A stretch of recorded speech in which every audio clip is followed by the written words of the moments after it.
Have you ever sat down for a family dinner and wanted to join the conversation, but you couldn't find the right English words? Maybe everyone was talking at the same time, sharing stories, asking questions, and laughing together while you were thinking about how to answer. If that sounds familiar, you're in the right place. Family dinners are one of the best places to practice real English because the conversations are relaxed, natural, and full of everyday expressions. Today, you'll hear the kind of English that native speakers use when they're catching up with family, talking about work, making plans, remembering funny moments, and asking questions about each other's lives. All right, let's join today's family dinner conversation. Leo, thanks for inviting me over. Your house smells amazing already. I'm really glad you could come. My parents have been cooking since this afternoon, so the kitchen has been busy for hours. I can tell. It reminds me of family dinners when I was growing up. The whole house would smell like homemade food long before dinner was ready. I think that's one of my favorite things about family dinners. It's not only the food, it's the feeling that everyone slows down for a while and spends time together. I completely agree. Life gets so busy during the week. Sometimes it's the only time everyone sits at the same table without rushing somewhere else. Exactly. During the week, everyone has a different schedule. My sister works late, my dad starts work very early, and my mom is always busy with different projects. Finding one evening when everyone is home isn't easy anymore. That sounds familiar. My family tries to have dinner together every Sunday evening. It has almost become a tradition. Tradition is a great word to know. A tradition is something people do regularly because it has special meaning for them. Family dinners can definitely become a tradition. I like that word, tradition. Me too. Some traditions are very old, while others begin with something simple like deciding to eat together once a week. That's true. Sometimes the smallest habits become the best memories years later. Speaking of memories, do you remember what family dinners were like when you were a child? Oh, absolutely. My grandparents usually came over on Sundays. My grandmother loved cooking, and she always made enough food for twice as many people. That sounds exactly like my grandmother. She always worried that someone might leave the table hungry, even though nobody ever did. Grandparents seem to have that in common. They really do. Come on in. Everyone's already sitting at the table. Thanks. Mom, Dad, this is my friend Anna. Hi, it's so nice to meet all of you. They're happy you're here. Thank you for inviting me. Everything looks delicious. Please have a seat. We're just about to start. Thank you. Would you like some chicken? Yes, please. That looks wonderful. And don't forget the vegetables. My mom spent a long time preparing them. They look fresh. I'll definitely have some. Would you like rice too? Just a little, thank you. There you go. Everything smells incredible. Go ahead and try it. Wow, this is really good. I'm glad you like it. Who taught your mom to cook like this? Actually, she learned from my grandmother. Many of the recipes have been in our family for years. That's wonderful. Recipes like that become part of a family's history. Exactly.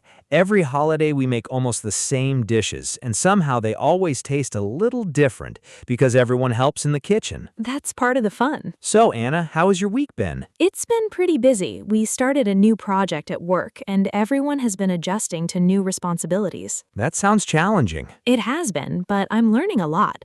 Sometimes new responsibilities feel stressful at first, but after a few days, they become part of your routine. That's a positive way to look at it. What about you? How's work going? Things have been busy there, too. We've been preparing for a big presentation, so everyone has been working together more closely than usual. Did everything go well? Fortunately, yes. We were nervous before the meeting, but once it started, everything flowed naturally. That's always a relief. Definitely. Afterwards, everyone felt much more relaxed. I know that feeling. One thing I enjoy about family dinners is that nobody asks about work for too long. That's true. Sometimes after a few minutes, someone usually changes the subject. Which is probably a good idea. Exactly. So, what do people usually talk about? Almost anything. Movies, vacations, sports, funny things that happened during the week, or plans for the next holiday. That keeps the conversation interesting. It really does. Speaking of vacations, are you planning any trips this year? We're thinking about visiting my uncle during the summer. That sounds nice. Is he far away? Not too far. It's about a 4-hour drive. That's close enough for a weekend trip. Exactly. I haven't taken a vacation in a while. I've been saving most of my vacation days. Any place you'd like to visit? I've always wanted to spend a week in a small town somewhere peaceful, maybe near a lake or in the mountains. That sounds relaxing. I think everyone needs a quiet vacation once in a while. I couldn't agree more. By the way, could you pass me the bread? Of course. Thank you. You're welcome. This dinner reminds me how important simple moments can be. I was thinking the same thing. People often spend so much time looking at their phones that they forget how enjoyable a real conversation can be. Exactly. Actually, my family has a small rule during dinner. Really? What is it? Whenever possible, we leave our phones in another room so everyone pays attention to the conversation instead of checking messages every few minutes. I like that idea. It makes a big difference. Sorry, could you repeat that last part? Of course. I said we leave our phones in another room during dinner so everyone can focus on talking with each other. Oh, I see. Thanks. I didn't catch the last sentence. No problem at all. That's a useful expression for English learners. I didn't catch that. Exactly. If someone speaks too quickly, you can politely say, "Sorry, I didn't catch that," or "Could you repeat that, please?" Native speakers use those expressions all the time. That's really helpful because sometimes people think they need to understand everything immediately, but asking someone to repeat what they said is completely normal. Absolutely. Even native speakers ask each other to repeat things when a room is noisy or someone speaks too softly. That makes me feel much more confident. Good. That's exactly what English practice should do. So, what's the funniest thing that happened in your family recently? Oh, that's an easy one.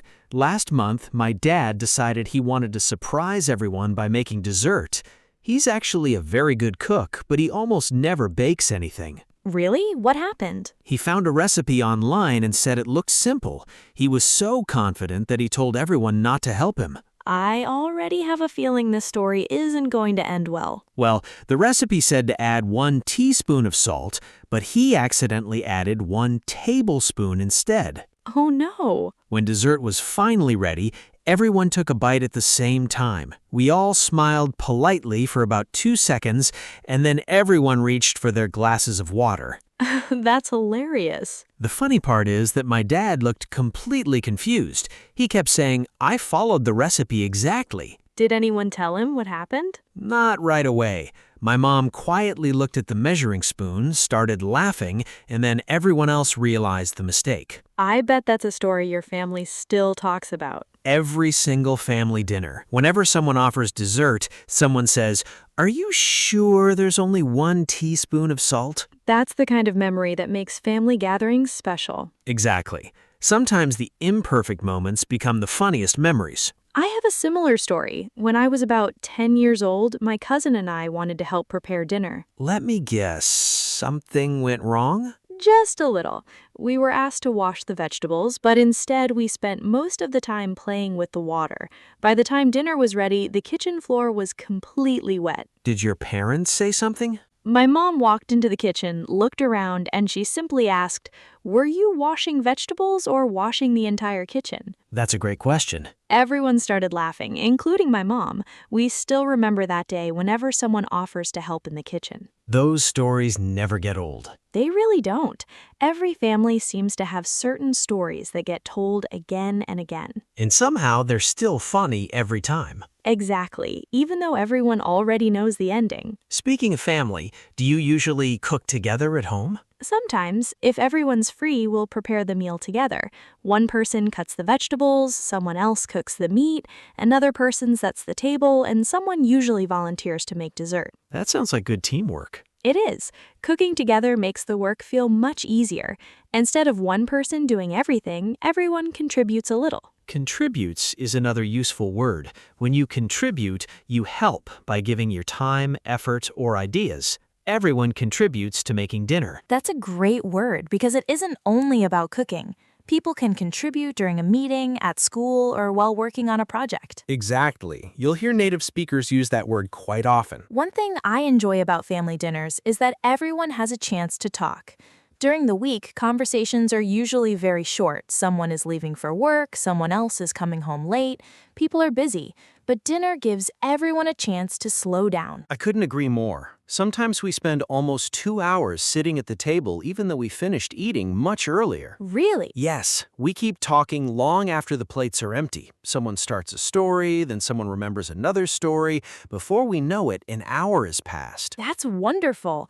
Those conversations are probably more important than the meal itself. I think so too. Food brings everyone to the table, but conversation keeps everyone there. I love that. Food brings everyone together, but conversation creates memories. Exactly. That's something I'll remember. Do you think family dinners will always be important? I hope so. Life changes. People move to different cities, children grow up, jobs become busier, but I think people will always want opportunities to reconnect. I agree. Even if families can't meet every week, having dinner together whenever possible helps people stay close. And it doesn't have to be a special occasion. It can simply be a regular Tuesday evening. That's true. Sometimes ordinary days become our favorite memories. Exactly. People often wait for birthdays or holidays to spend time together, but everyday moments can be just as meaningful. Speaking of holidays, what's your favorite family celebration? I would probably say Thanksgiving. Everyone brings something different to eat, the house is full of laughter, the kids play games while the adults catch up, and somehow there's always far more food than anyone can finish. That's very true. There are always leftovers. Days of leftovers. Which honestly isn't a bad thing. Some meals taste even better the next day. I've heard people say that many times. Do you enjoy hosting dinners yourself? I do, although it can be a little stressful. There's always something to prepare. Cleaning the house, buying groceries, cooking, making sure everyone has enough chairs. Hosting definitely takes effort. It does, but seeing everyone enjoying themselves makes all the work worthwhile. I feel the same way. Sometimes guests apologize for staying too long, but when people feel comfortable enough to stay and keep talking, that's usually a good sign. Absolutely. It means they enjoyed spending time together. You know what I appreciate most about conversations like this? What's that? They're simple. Nobody's trying to impress anyone. People are just sharing stories, asking questions, listening, and enjoying each other's company. That's exactly how real conversations happen. And that's why they're so useful for English learners. You don't need difficult vocabulary. You just need confidence and practice. That's an important reminder. Many learners think they need advanced words to sound fluent, but fluent conversations are usually built with simple words used naturally. Exactly. Simple English spoken confidently is much more effective than complicated English that you're afraid to use. That's great advice.